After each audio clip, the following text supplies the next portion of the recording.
What is going on, Jet fans? I am Matt O'Leary back with another video, and today what I want to get into is Darrelle Revis's advice for Aaron Rodgers. TMZ caught up with Darrelle, the Hall of Fame Jets corner. That is very nice to say. That has a nice ring to it. Hall of Fame Jets corner, and this is what he had to say about Aaron Rodgers and some advice. I would tell Aaron to, come in humble. I would tell him to come in and embrace the city as the best he can. It's definitely a tough market, but I truly believe that Aaron, with all of his success and what he will bring to the table, I think he will be able to weather the storm and be able to come in and help win. So his main thing was come in humble, which that makes sense. You don't want to come in with this arrogance per se and put yourself in a bad spot. I don't know if Rodgers would come in humble. I don't also know if he's going to come in arrogant as well. I think there's got to be some sort of middle ground. He's going to come in confident. Maybe that's the better way of putting it. Because, let's be honest here. Aaron Rodgers is a first ballot Hall of Fame quarterback.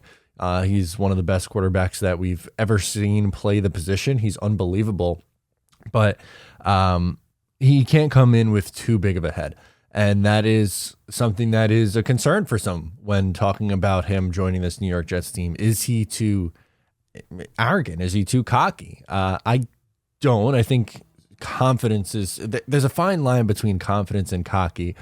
But I would be willing to, I guess, take the gamble that it could work out because of just how good he could be and how he could elevate this team. And that's kind of what Revis goes into as well. He talks about, this Jets team with an Aaron Rodgers caliber of quarterback goes from being like a nice little team to a legitimate Super Bowl contender. And, that's the truth. Think about it. If you have a legitimate top 7 quarterback in the sport when healthy, I think Aaron Rodgers is absolutely a top 7 quarterback. He played through most of the season last year, banged up, injured, hurt thumb. If he's throwing for 4,200 yards, 30 touchdowns, and less than 10 interceptions, the Jets are going to win a lot of football games. And it's not going to be they're going to break the streak and be a wild card team where they're like the 7 seed, and then you got whoever in the first round, the Bengals in the first round of the playoffs.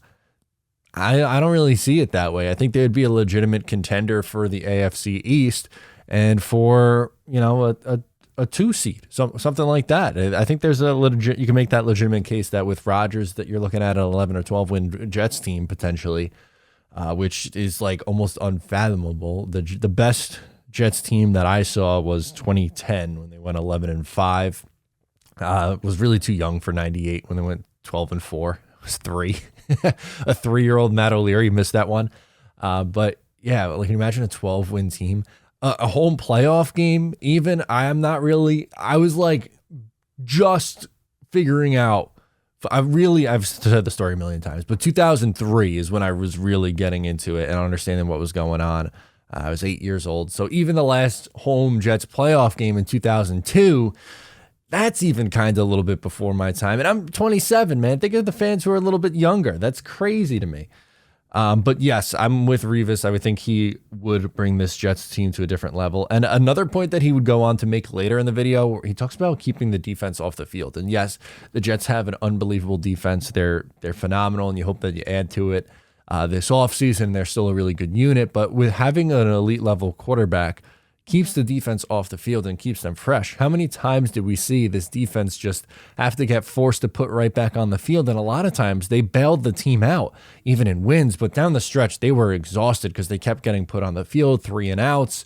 It was really, really bad. Or having to come back in after a turnover, silly little things, mistakes. But that would make a huge difference because then I think you're keeping those guys fresh.